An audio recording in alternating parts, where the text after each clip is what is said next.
अस्सलामुअलैकुम, क्या हाल है। होप ठीक होंगे, खैर से होंगे, खुश होंगे। अल्हम्दुलिल्लाह हम भी बिल्कुल ठीक है। बहुत दिनों के बाद ब्लॉग बन रहा है और ब्लॉग की स्टार्टिंग हुई है फिश मार्केट से, मछली बाजार से। जी हाँ, बहुत टाइम से, मेरे ख्याल से महीनों से हमने मछली नहीं खाया है, तो आज तो सोचा भाई लेकर ही आ जाए। और ये वही मछली मार्केट है जहाँ आजकल में मुफ्ती तारिक मसूद ने अपना ब्लॉग अपलोड किया है। वो पनामा में है ना, तो वो हर चीज़ को एक्सप्लोर करते जा रहे हैं। तो फिलहाल हमारे फ़िश मार्केट को एक्सप्लोर किया था। तो आप देखें माशाल्लाह हर किस्म के यहाँ तो समंदर से जितनी चीज़ें निकलती है सारा कुछ खाते हैं। सिप्पियों के अंदर जो कीड़े होते हैं ना, वो भी बड़े यहाँ पर शौक से खाए जाते हैं। फिर ऑक्टोपस यहाँ खाए जाते हैं, यानी हर चीज़ जो समंदर से निकल रही है वो सारा कुछ खाया जाता है। बहरहाल हम ये कुछ लेने नहीं गए, हमने तो सिर्फ मछली लिया था, वो भी बोनलेस। मैं अक्सर बोनलेस प्रेफर करती हूँ। और आज तो बच्चों की फरमाइश पर हम आए थे। बच्चे भी बोल रहे थे बहुत टाइम से हमें मछली नहीं खाया है, तो मैंने कहा चलो। और जब बच्चे खाने वाले हो तो फिर बोनलेस ही प्रेफर किया जाता है। तो यहाँ हमने मछली को सिलेक्ट कर लिया और फिर उसमें से सब क्या कहते हैं कांटे वाटे निकाल लिए और उसको गोश्त ले लिया। लेकिन सफाई को माशाल्लाह यहाँ बहुत अच्छे से मेंटेन किया जाता है। नीचे ज़मीन भी एकदम आपको साफ मिलेगी और ये दुकानें भी साफ सुथरी मिलेगी। तो आज मैं बनाने वाली हूँ फिश फिंगर। यहाँ पर जो मैंने बोनलेस लाया था ना, तो इस तरीके से स्ट्रिप में मैंने उसको काट लिया है। अब मैं बेसिक से इसमें थोड़े बहुत मसाले डालती हूँ, इतना कुछ डालती नहीं। तो यहाँ पर मैंने लहसुन का पेस्ट ऐड कर दिया है, थोड़ा पापरिका का पाउडर डाल दिया है, फिर हिसाब किताब से थोड़ा नमक और फिर काली मिर्च का पाउडर। मैं बहुत ज़्यादा चीज़ें नहीं डालती हूँ, कोई मसाले नहीं। वो पापरिका पाउडर भी थोड़ा कलर के हिसाब से डाल दिया जाता है, वरना कोई इतना वो भी ज़रूरी नहीं होता है। अच्छे से मिक्स करके मैंने उसको साइड में रख दिया है, जब तक कि मैं झींगा मसाला बना रही थी और साथ में चावल बना रही थी। तो झींगा मसाले के लिए मैंने यहाँ पर तेल ऐड कर दिया है और प्याज को है ना चॉप करके रखी हुई थी, तो वो चॉप की हुई प्याज डाल दी है। बस प्याज को मैंने थोड़ा सा नरम करना है, कोई गोल्डन ब्राउन नहीं करना है। नरम हो गई तो फिर उसमें मैंने झींगे ऐड कर दिए हैं। अब झींगे को अच्छे से भूनना है, उसकी पूरी महक खत्म करना है। अच्छा, झींगा भी धोते वक्त अगर आप उसमें सिरका और नमक डाल के रखोगे ना, तो उसकी जो महक हो, चाहे वो मछली गोश्त कुछ भी धो रहे हो ना, तो उसमें सिरका और नमक डाल के रखने के बाद उसकी सारी जो स्मेल होती है ना वो चली जाती है। तो यहाँ पर मैंने अच्छे धुलाने के बाद डाला है। साथ में अदरक लहसुन का पेस्ट डाल के मैं इसको भूनूंगी कि पानी अच्छे से खुश्क हो जाए। फिर मैंने जो फिश फिंगर पर जो मसाला लगा के रखा था ना, तो मैंने सोचा उसको भी भाई डिप विप करके रख लूँ, ताकि फिर खाने के टाइम पे सिर्फ फ्राई करने का रहेगा। सो यहाँ पर मैंने एक में मैदा लिया है, एक में ब्रेड क्रम्ब लिए हैं और साथ में एक अंडा फोड़ लिया है। और अंडे में फिर एज यूजुअल हम डालते हैं नमक, काली मिरी, वो थोड़ा सा ऐड कर दिया है और अच्छे से अंडे को फेंट लिया है। यहाँ झींगे में से पानी अच्छे से खुश्क हो गया, तो हमारे बेसिक से मसाले मैंने ऐड कर दिया है। हल्दी, धनिए का पाउडर, ज़ीरे का पाउडर, थोड़ी लाल मिर्ची का पाउडर और नमक। अच्छा, मैं है ना थोड़ा रंग के लिए, मेरे पास कश्मीरी लाल मिर्ची जब नहीं होती है तो फिर मैं पापरिका का पाउडर यूज़ कर लेती हूँ, क्योंकि बहुत ज़्यादा तेज़ खाते नहीं हैं। तो फिर पापरिका के पाउडर से ना कलर भी अच्छा आ जाता है ना, कश्मीरी मिर्ची का काम कर रहा होता है। तो बस वो ऐड कर दिया है और अच्छे से उसको मिक्स कर दिया है। थोड़ा नींबू का रस भी डाल दिया और हल्का सा पानी में उसमें ऐड कर दूँगी ताकि मसाले जले नहीं। अब मसालों के साथ में अच्छे से हम झींगे को भून लेंगे। यहाँ पर मछली को मसाला लगा के भी आधा एक घंटा हो गया था, अच्छे से मैरिनेट हो गई। अब मैं उसको क्या करूँगी, सबसे पहले मैदे में उसको डिप कर लूँगी, अच्छे से उसको कोट कर लूँगी। बहुत अच्छे क्रंची क्रिस्पी बनते हैं, ट्राई करिएगा, मज़ा आती है। फिर साथ में मैंने अंडे में डिप कर दिया और फिर अंडे के बाद उसको ब्रेड क्रम्ब में, मेरे पास जो ऑरेंज ब्रेड क्रम्ब है उसमें डिप कर लिया है। आपके पास सादे हो, जैसे आप करना चाहे। बेसिकली हमको बस ब्रेड क्रम्ब चाहिए, तो उसमें डिप कर लिया और बस साइड में रखती गई। ट्रे में मैंने उसको जमा लिया और फिर इस ट्रे को मैंने ना फ्रीज़र में रख दिया था, क्योंकि इतनी सारी वो इतनी सारी तो अभी खाने में नहीं होगी। थोड़ी बहुत मैं फ्राई करूंगी और फिर बाद में जब कभी मौका हुआ तो फिर बाद में करूंगी। ये झींगा मसाला भी अच्छे से फ्राई हो गया, तो यहाँ पर मैंने 3-4 टमाटर ले लिए थे। अगर हरी मिर्ची कुछ होती तो डाल देती, ना मेरे पास हरी मिर्ची थी, ना कड़ी पत्ता था, ना कोतमीर था माशाल्लाह से तो बिना उसके भी काम चलाने के रहते तो हमने चला लिया।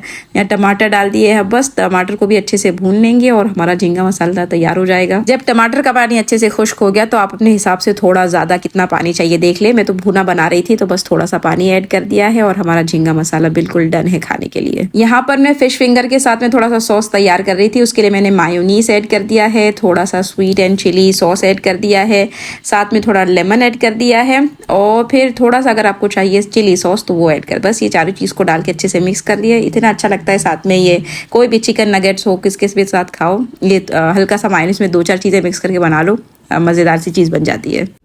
अब बस खाने का टाइम हो ही गया था, तो मैंने जो फिश फिंगर फ्रीज़र में रख दिया था ना, तो अब मैं उसको फ्राई करूंगी। भाई गरम खाने में ही मज़ा आती है। कोई भी ऐसी चीज़ हो वो ठंडी बना के पहले रख दो फिर खाए तो मज़ा नहीं आती। तेल जब गर्म हो गया ना, तो यहाँ पर मैंने मछली ऐड कर दी है और देखिए हमने कोटिंग की है, तो फिर एक तरफ जब तक अच्छा पक नहीं जाए हमने उसकी साइड चेंज नहीं करना है। तो जब एक साइड से डन हो गया हमने उसको पलट दिया और अलट पलटने के बाद अच्छे से पका लिया। मछली है, ज़्यादा टाइम नहीं लगेगी पकने में, बहुत जल्दी फ्राई हो जाएगी। ये फ्राई हो गई तो यहाँ पर मैंने जाली पर उसको निकाल लिया है ताकि जो भी एक्सेस ऑयल हो वो भी निकल जाए।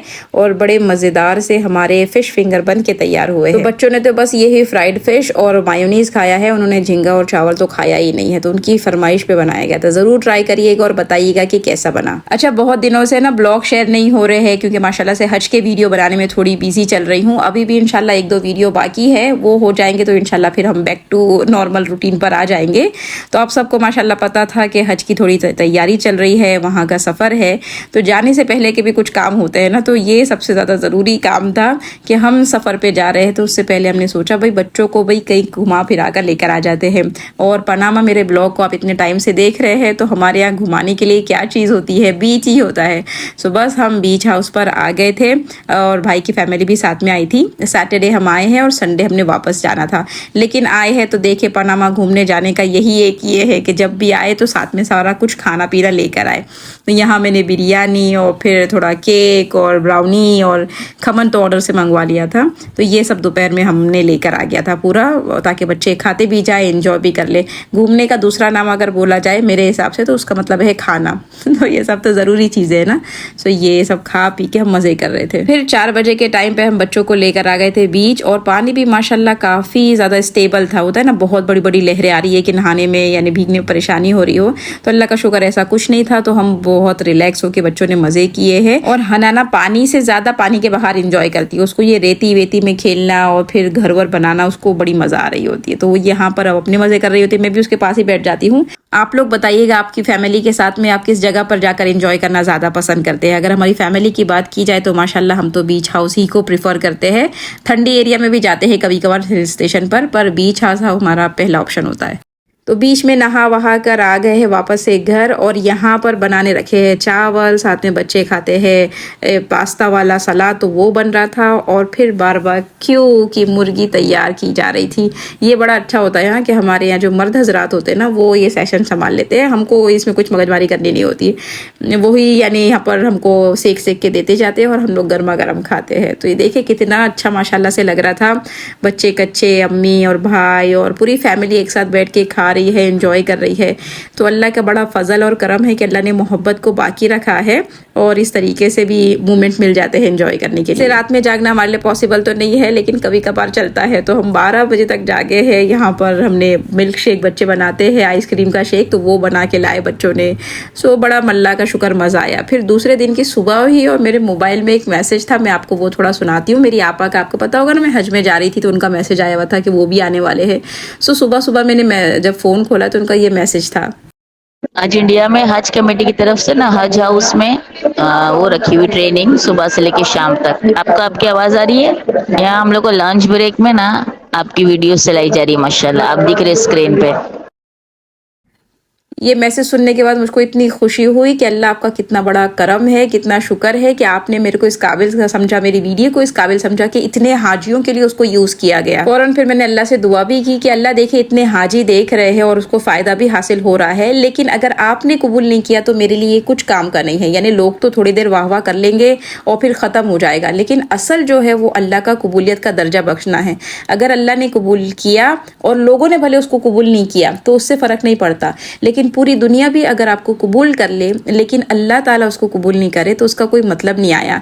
जैसे हम इब्राहिम अलैहिस्सलाम की मिसाल को देखते हैं कि इब्राहिम अलैहिस्सलाम ने काबा की तामीर की, काबा को बना लिया, और उसके बाद क्या उनके जुमले हैं कि रब्बना तक़ब्बल मिन्ना, कि अल्लाह हमसे इसको कबूल फरमा लेना। यानी ऐसा नहीं कि मैंने काबा बनाया हूँ और ये तो दुनिया तक चलेगा और लोग इसमें आएंगे इबादत करने के लिए, इसको देखने के लिए लोग तड़पेंगे और फिर इधर आने के बाद हाजी लोग बोले जाएंगे। नहीं नहीं नहीं, ऐसा कुछ उनकी नीयत में नहीं था।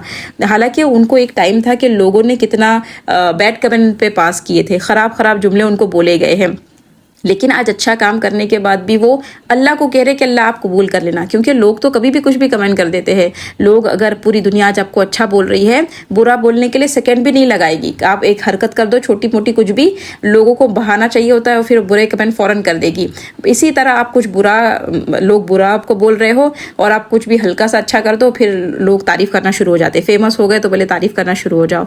तो ये लोगों के कमेंट से फ़र्क नहीं पड़ना चाहिए। असल जो हमको देखना है वो अल्लाह को देखना है तो मुझको खुशी तो हुई इस बात की कि अल्लाह इतने हाजियों के लिए आपने मेरा वीडियो को सिलेक्ट किया, लेकिन फिर साथ में ये भी दुआ निकल रही थी कि अल्लाह आप इसको कबूल कर लेना। मैंने इस मैसेज को फ़ौरन अपने ग्रुप में फैमिली में शेयर किया कि देखिए, मैंने स्टेटस पे भी लगाया था, इंस्टाग्राम पर जो होंगे तो आपने मेरे वीडियो भी देखे होंगे। भाई ने भी फ़ौरन उनको खुशी हुई तो उन्होंने भी साथ में वीडियो बना लिया, इंस्टाग्राम पे आपने वो वीडियो देख भी लिया होगा। बस ये छोटी मोटी हमारी कोशिश रहती है, अल्लाह इसको कबूल कर ले और इसको हमारे लिए सदका जारिया बना ले। मैंने रात में भाई को बोल दिया था, भाई तुम्हारे हाथ की भुर्जी बड़ी याद आ रही है तो तुमने आज भुर्जी बनाना। तो भाई ने नाश्ते माशाल्लाह देखा आपने कि भुर्जी वगैरह बना ली। हम नाश्ता पानी करके फिर से बीच पर आ गए थे और बीच पर बच्चे ने देखा कि मेरे है ना 100K पूरे हो गए हैं। जो फर्स्ट मैंने हज के मुतालिक वीडियो डाला था तो बच्चे लिख रहे हैं और इतने खुश हो रहे हैं कि अम्मी आपका तो बड़ा अच्छा काम है और आप तो बहुत अच्छा कर रहे हो। तो फैमिली खुश, मेरे शौहर खुश, तो इतनी खुशी हो रही थी और मेरे ख्याल से आप लोगों को भी बड़ी खुशी होगी। तो कमेंट करके बताइएगा कि हाँ हमको भी खुशी हुई है।